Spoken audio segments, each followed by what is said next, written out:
بسم اللہ الرحمن الرحیم۔ سورہ حامیم سجدہ کی آیت نمبر 21 اور 22،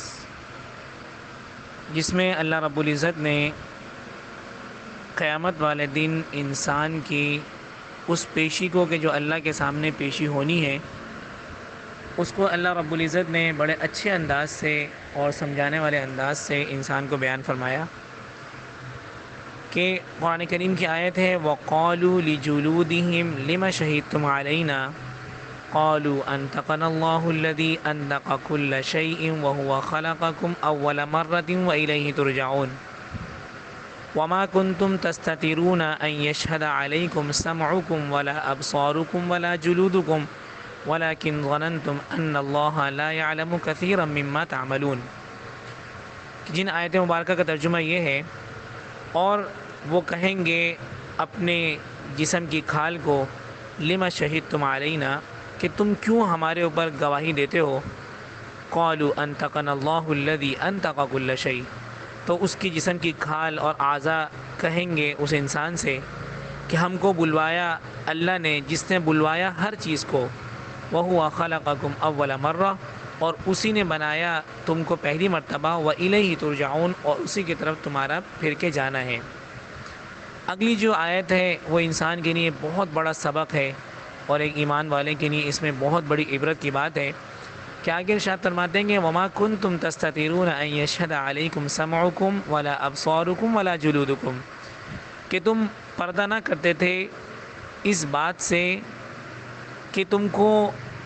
خبر ہی نہ تھی اس بات کی کہ تمہارے کان، تمہاری آنکھیں، تمہارے جسم کی کھال تمہارے اوپر قیامت والے دن گواہ بن جائیں گے۔ وَلَكِنْ ظَنَنْتُمْ أَنَّ اللَّهَ لَا يَعْلَمُ كَثِيرًا مِمَّا تَعْمَلُونَ، اور تم یہ خیال کرتے تھے کہ اللہ جانتا ہی نہیں ہے بہت ساری چیزوں کو جو تم کرتے ہو، یعنی کہ تمہارے کو یہ خیال ہی نہیں تھا کہ تم پردہ نہیں کرتے تھے ان چیزوں سے گناہ کرتے ہوئے، کہ تمہیں خبر ہی نہیں تھی اس بات کی کہ تمہارے کان، تمہاری آنکھیں، تمہاری کھال قیامت والے دن تمہارے اوپر گواہ بن جائیں گی، اور تم اس بات کا خیال کرتے تھے کہ تمہیں اس بات کا گمان ہی نہیں تھا، تم سوچتے نہیں تھے اس بات کے بارے میں کہ اللہ رب العزت تمہارے ان سب کاموں کو جانتا ہے جو تم کرتے ہو۔ اس آیت سے متعلق صحیح مسلم کی روایت ہے کہ حضرت انس رضی اللہ تعالیٰ عنہ فرماتے ہیں کہ ایک روز ہم رسول اللہ صلی اللہ علیہ وسلم کی خدمت میں موجود تھے۔ آپ صلی اللہ علیہ وسلم کو اچانک ہنسی آ گئی۔ پھر آپ صلی اللہ علیہ وسلم نے لوگوں سے ارشاد فرمایا کہ لوگوں، کیا تم کو معلوم ہے میں کس بات پر ہنس رہا ہوں؟ صحابہ اکرام نے عرض کیا کہ اللہ اور اس کے رسول ہی جانتے ہیں۔ آپ صلی اللہ علیہ وسلم نے ارشاد فرمایا کہ مجھے ہنسی اس کلام پر آئی کہ جو میدان حشر اور حساب کتاب کے وقت بندہ اپنے رب سے کرے گا، بندہ اپنے رب سے عرض کرے گا کہ اے پروردگار،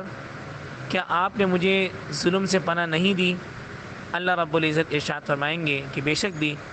اس پر بندہ کہے گا کہ اگر یہ بات ہے تو میں اپنے حساب کتاب کے معاملے میں اور کسی کی گواہی کو بالکل قبول نہیں کروں گا، کسی کی گواہی پہ مطمئن نہیں ہوں گا، بجز اس کے کہ میرے وجود میں سے کوئی میرے خلاف گواہی دے تو میں بات مانوں گا۔ کہتے ہیں کہ اللہ تعالیٰ ارشاد فرمائیں گے کفا بنفسک الیوم علیک حسیبا، کہ چلو کوئی مسئلہ نہیں ہے، آج کے دن تیرے اوپر تیرے ہی جو ہے وہ گواہ جو ہے وہ پیش کیے جائیں گے۔ تو کہتے ہیں کہ اس کے بعد انسان کے منہ پہ مہر لگا دی جائے گی، اس کے منہ کو بند کر دیا جائے گا، اور اس کے اعضاء اور جوارح کو کہا جائے گا کہ اب تم بتلاؤ کہ تم نے کیا کیا گناہ کیے، یا اس آدمی نے تم سے کیا کیا گناہ کروائے۔ اس وقت انسان کا ہر عضو جو ہے وہ بول اٹھے گا اور سچی گواہی دے گا، کہ ہاتھ گواہی دے گا کہ اللہ تعالیٰ اس نے مجھ سے فلاں گناہ کروائے، پاؤں گواہی دیں گے کہ اللہ تعالیٰ اس نے مجھ سے فلاں گناہ کروائے، انسان کی زبان گواہی دیں گی کہ اللہ تعالیٰ اس نے مجھ سے فلاں جو ہے وہ غلط اور بیہودہ بات کہلوائی، اس نے فلاں جو ہے مجھ سے ظلم کی بات کہلوائی۔ انسان کے کان گواہی دیں گے، انسان کی آنکھیں گواہی دیں گی، الغرض انسان کی جسم کے ہر اعضاء کہ جس سے انسان نے گناہ کیے ہوں گے وہ گواہی دیں گے کہ اللہ تعالیٰ اس نے میرے سے یہ گناہ کروائے۔ ایک اور روایت میں آتا ہے، حضرت ابو ہریرہ رضی اللہ تعالیٰ عنہ کی روایت ہے مسلم شریف میں درج ہے کہ قیامت والے دن ایک شخص کے منہ پہ مہر کر دی جائے گی اور اس کی ران کو کہا جائے گا کہ بولو کہ اس نے تم سے کون سے گناہ کروائے، کون سے اعمال کروائے. تو انسان کی ران، انسان کی ہڈیاں سب جو ہے وہ گواہی دیں گی کہ اللہ تعالیٰ اس نے فلاں گناہ کروائے. اس وقت انسان حیران ہو جائے گا اور کہے گا لما شہدتم علینا، ارے تم میرے اوپر کیوں گواہی دے رہے ہو، کیوں مجھے جو ہے پھنسانا چاہ رہے ہو، کیوں مجھے برباد کرنا چاہ رہے ہو. تو اس وقت انسان کے اعضا کہیں گے ہمیں اس رب نے بولنے کی اجازت دی ہے جس نے سب چیزوں کو بولنے کی اجازت دی ہے.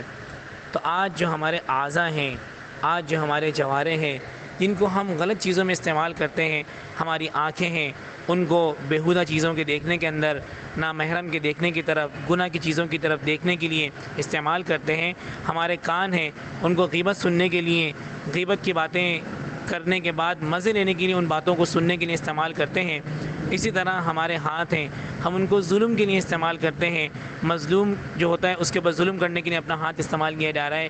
اللہ رب العزت کے احکامات کو توڑنے کے لیے اپنے ہاتھوں کو استعمال کیا جا رہا ہے کہ اللہ رب العزت نے رشوت کے لینے دینے کو منع فرمایا، انہی ہاتھوں سے رشوت دے کے اور لے کے اللہ تعالیٰ کو ناراض کر رہے ہیں. انہی ہاتھوں کے ذریعے سے کسی کے اوپر ظلم کر کے اللہ کے قہر کو جو ہے وہ دعوت دے رہے ہیں. اور اسی طرح انسان کے ہر اعضا، پاؤں گواہی دیں گے کہ اللہ تعالیٰ اس نے فلاں موقع پہ مجھے گناہ کے لیے لے کے گیا، یہ فلاں موقع پر مجھے شراب خانے لے کے گیا، فلاں موقع پر یہ زنا کے لیے مجھے استعمال کر کے لے کے گیا، فلاں موقع پہ اللہ تعالیٰ اس نے ظلم کرنے کے لیے مجھے استعمال کیا. اللہ تعالیٰ فلاں موقع پہ مجھ کو اٹھانا چاہیے تھا، آپ سے ملاقات کے لیے مسجد کے لیے جاتا، لیکن یہ مجھے جو ہے وہ گناہوں کی جگہ پہ لے گیا، فلمیں دیکھنے کے لیے لے گیا، کسی بھی گناہ کے کام کے لیے لے گیا. اس وقت یہ ہمارے محبوب اعضا کہ جو ہماری دنیا کے اندر ہمیں اتنے محبوب ہیں کہ ان کو بنانے سنوارنے کے اندر ہم لگے ہوئے ہیں، یہی کل قیامت والے دن ہمارے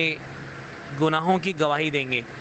مگر معاملہ اگر اس کے برعکس ہو، ہم نیک کام کرنے والے ہوں اور نیک کاموں میں لگنے والے ہوں، کل یہی ہاتھ گواہی دیں گے کہ اللہ تعالیٰ بارہا یہ آپ کے سامنے سجدے میں مجھے زمین پہ رکھا کرتا تھا، بارہا یہ مجھے آپ کے سامنے عاجزی کے ساتھ گڑ گڑا کے جو ہے وہ دعاؤں کے لیے اٹھایا کرتا تھا. یہی آنکھیں گواہی دیں گی کہ اللہ تعالیٰ یہ بارہا نادم ہو کے مجھ سے اپنے آنسو بہایا کرتا تھا. یہی ہمارے پاؤں گواہی دیں گے کہ اللہ تعالیٰ یہ دن رات نہ جانے کتنی دفعہ جو ہے وہ اپنے قدموں کو میرے یعنی کہ مجھے چلا کے، اپنے قدموں کو چلا کے آپ کی مسجد کی طرف آیا کرتا تھا، آپ کے گھر کی طرف آیا کرتا تھا. تو ہمیں چاہیے کہ اپنے اعضا کو جو اللہ نے ہمیں بطور گواہ کے دیے ہیں، بطور یہ ہمارے اوپر گواہ ہیں، ان کو صحیح جگہ پہ استعمال کریں تاکہ کل قیامت والے دن اللہ تعالیٰ کے سامنے ہمیں ندامت نہ ہو.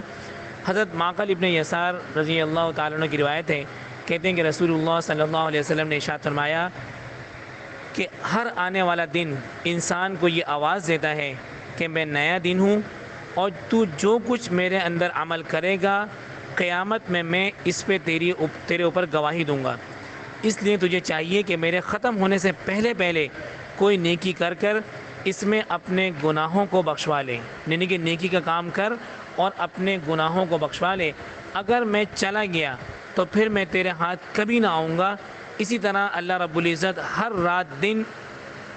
اسی طریقے سے یہ دن رات جو ہمارے اوپر آتے ہیں، صبح ہوتی ہے، شام ہوتی ہے، زندگی یوں ہی تمام ہوتی ہے، یہ جو دن رات ہمارے اوپر آتے ہیں یہ ہمیں اللہ کی طرف سے پکار دیتے ہیں کہ اے انسان تو میرے اندر جو عمل کرے گا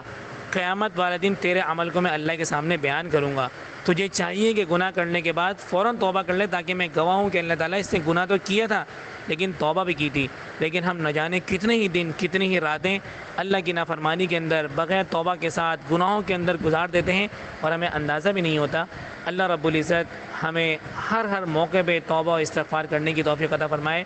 اپنے گناہوں پہ نادم ہونے کی توفیق عطا فرمائے، اپنی زندگی کو پاک صاف گزارنے کی توفیق عطا فرمائے، اور جب دنیا سے جائیں تو ایسے پاک صاف ہوں، ایسے دھلے دھلائے ہوں کہ ہمارا وہاں انتظار ہو رہا ہو، وہاں ہمارے لیے استقبال کے لیے فرشتے کھڑے ہوں. اس طرح ہماری زندگی صاف ستھری ہونی چاہیے. اللہ رب العزت ہمیں ہر اچھی بات کی اتباع کرنے کی اور ہر بری بات سے دور رہنے کی اور بچنے کی توفیق عطا فرمائے. وآخر دعوانا ان الحمد للہ رب العالمین.